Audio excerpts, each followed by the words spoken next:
Hey everybody, if you offend easily, do you have your collar on? Does it have all the proper identification tags on it, including your rabies shot?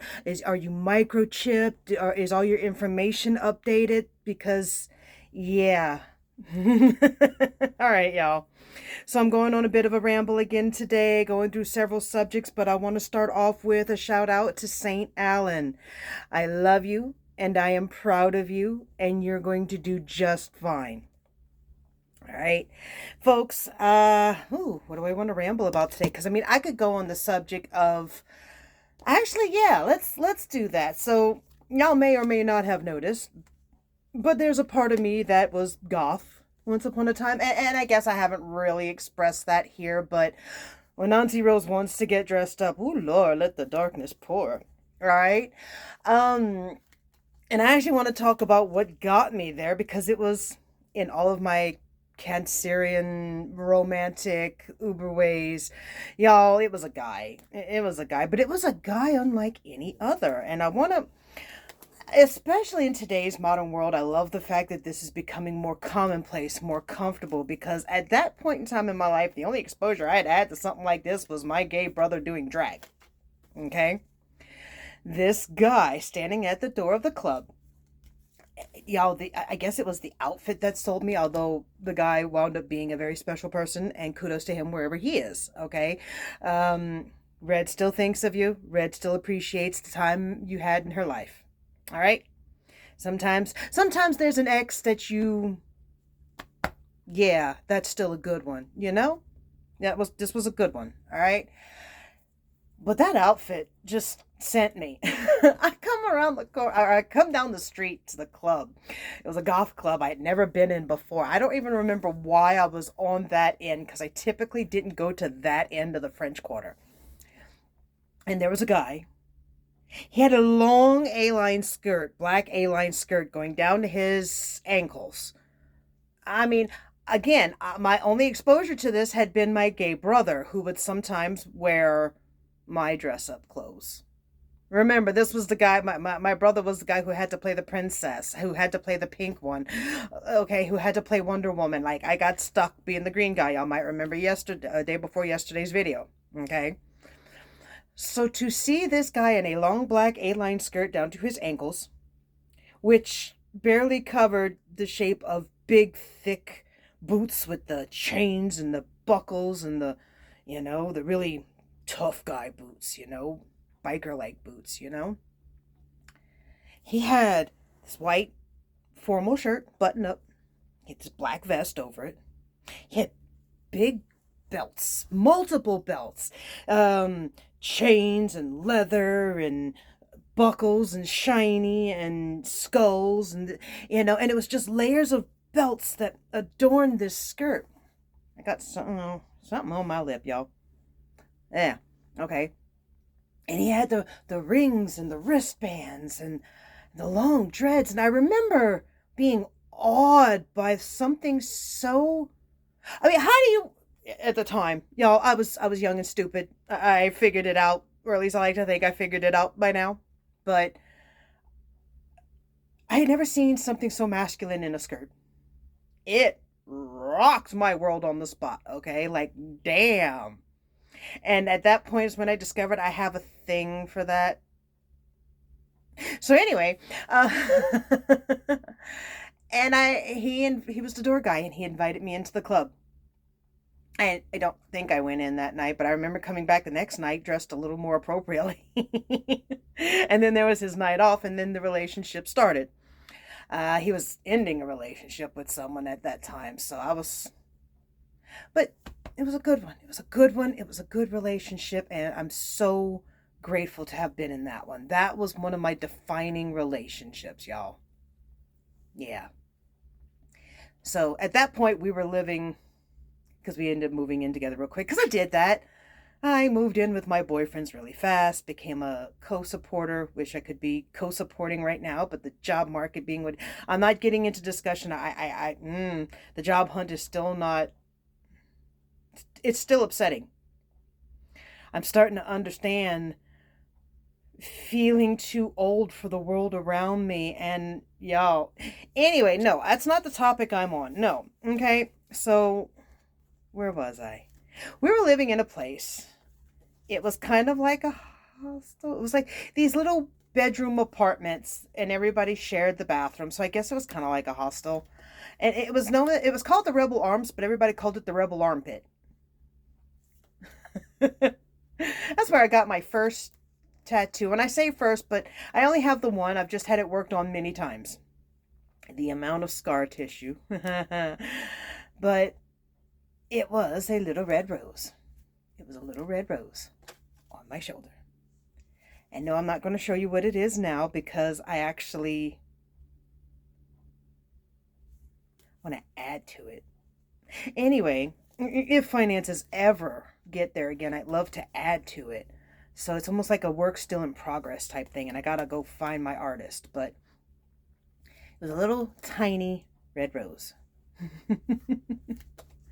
And I remember around the time I got it, because I remember we were walking on those stairs.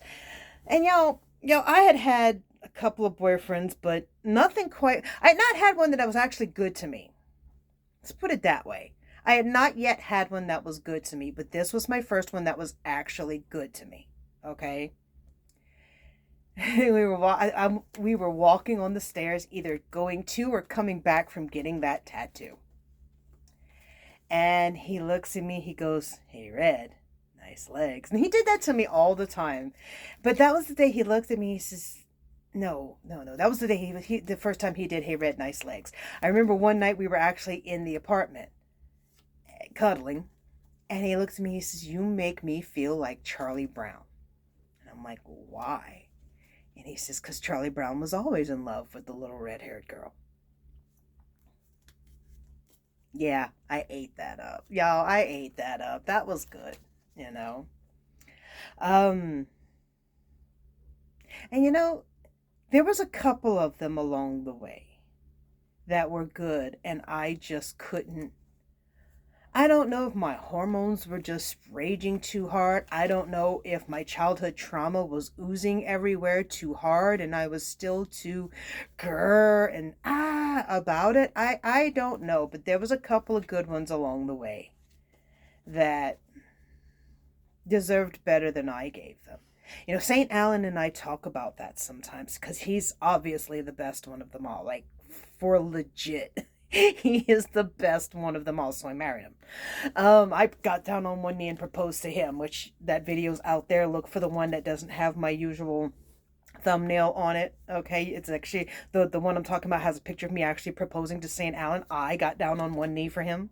Okay, y'all. I don't know if it's just that I couldn't calm down, but the ones who were good to me, y'all, I want to thank y'all. And that I'm sorry I couldn't do better by y'all. St. Allan and I talk about that. That's where I was going.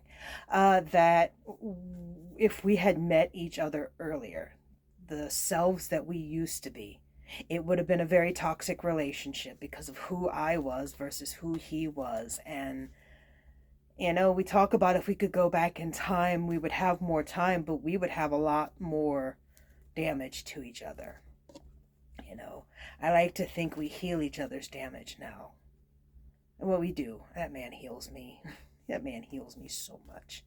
So, and I like to think I do that for him. And I think that's one of the reasons why I allowed myself to have someone as good as St. Allan, because it was the first time I felt like I wasn't destroying something. Don't get me wrong, I still have bad days, and I go looking at him going, "Oh God, tell me I haven't destroyed you." And, he has to comfort me that, no, you just had a bad day, and I love you for it. It's fine. But, y'all, there's a reason I call him St. Allan, okay? Let's get into a reading. All right, before y'all make me cry, because I'm actually getting all emotional over here. I love that man. First card out of the deck, Eight of Wands in reverse. We are not managing to keep things afloat. Lovely. And as always, y'all, cold reading. If it applies to you, great. Free reading for you. We're not keeping things afloat. Let me flip that a little closer to y'all again. It's upside down, but This would be managing to keep things going, managing to keep things up in the air, keeping up with the chaos. Obviously, we're not doing that. All right. Well, we do what we must. We do what we can. We're doing everything we can. Oh, wow, the wands really like me today. Remember how we were talking about the chaos hitting the fan? Yeah, here we go. We're all tumble the world around us. I'll pause for a minute. Even I talk too much for myself sometimes. Ignore the corporate logo on that. I don't support them. It just happened to have a rose on the damn cup. And that's why I liked it. Has nothing to do with the logo you just saw. And I wish now that I had turned that a little bit better, because no, I'm not that person. And no, that's not what these videos are. Okay, so screw them people. I just wanted a cup with a rose on it. Again with the wands. Okay, so 10 of Wands, it's like a impending doom type of scenario, because you can see barely that over here in the corner, all right, these wands right here are actually crumbling a little bit. They're not stable. This is the world threatening to fall down around you, which we already know. We're in the chaos. We're in the chaos. So I don't quite... Could we get a little bit of, hey, direction here? I mean, I already know what's wrong. I'd like to know what to do about it, because what I'm currently doing ain't working. Right? Now, King of Pentacles, Saint Allan. This is such an appropriate card for him. The man is the son of an accountant, and he's so job responsibility, everything I'm not. I'm so life and sensation, and ooh, this is fun, when I'm not stressing about the world. I guess we balance each other. Six of Cups. Now, this is a nostalgia reflection card.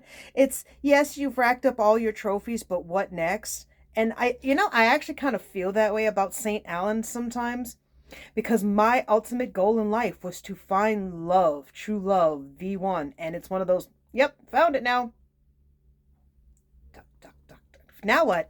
It's, yeah, he found it. And don't get me wrong, I love the life I'm having with him. I'm not trying to be like that, but sometimes it's a whole, well, that was my quest done, like Sims aspirations. Finished that one. Now what? Oh, time to pick a new aspiration. I hate doing the money aspiration. All right. King of Cups, the man who loves. This is still St. Allan, because that's all his love for me. It's, there's no denying our love for each other. Yay. We are that sickeningly cute. All right, cards. Last one out of this deck, and it's the imbalance, the inability to make a decision, the inability to bring things back into balance. And, of course, money. Wands and money and love. I didn't see a single damn sword.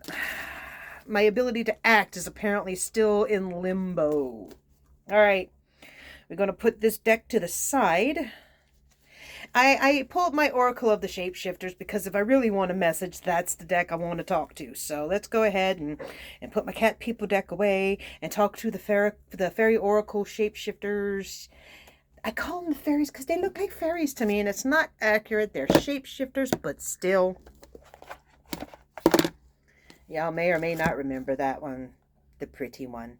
Oracle decks, they're not like tarot decks. These actually come with a message right on them, so you don't actually have to learn or remember or do like me and reference my Cat People deck all the time. Okay, so we're going to go ahead and pull you three real quick. Pull me three real quick, okay? Like I said, if you get one out of this, good for you. Ta-da! Y'all, I just got told which deity I need to start talking to. Because I also have a home for Bast in this house, as evident by my black cat, Junibel, who's somewhere in this house right now, probably sleeping on my bed, covered in dust from outside. I gave her a good brushing last night, so she coats herself in dust the next morning. So this is also Lost Magic, Atonement, and Rebalance. Lo, my other deck, my Cat People deck, was just talking about a lack of balance. Several ways from Sunday telling me that, so I need to talk to Bast. Thank you. I needed a direction.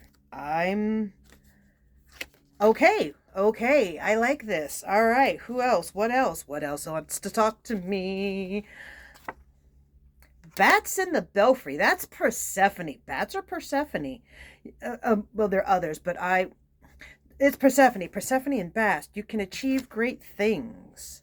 Bats in the belfry, bats in the belfry, because I'm crazy. So we need to talk to Persephone, not Demeter. Interesting. Who else wants to talk? For some reason, deities are coming through going, look at me! Frog Princess. Heed wise counsel and listen. So listen to my deities. That's actually such a cute card. So I need to pay attention to Persephone and Bast. There you go, folks. If y'all were looking for a quick little message, that's who you got to talk to as well. So set up your altars, light up your candles, all right? In the meantime, I've had enough of y'all today. I have other work to go and do. So bye, y'all.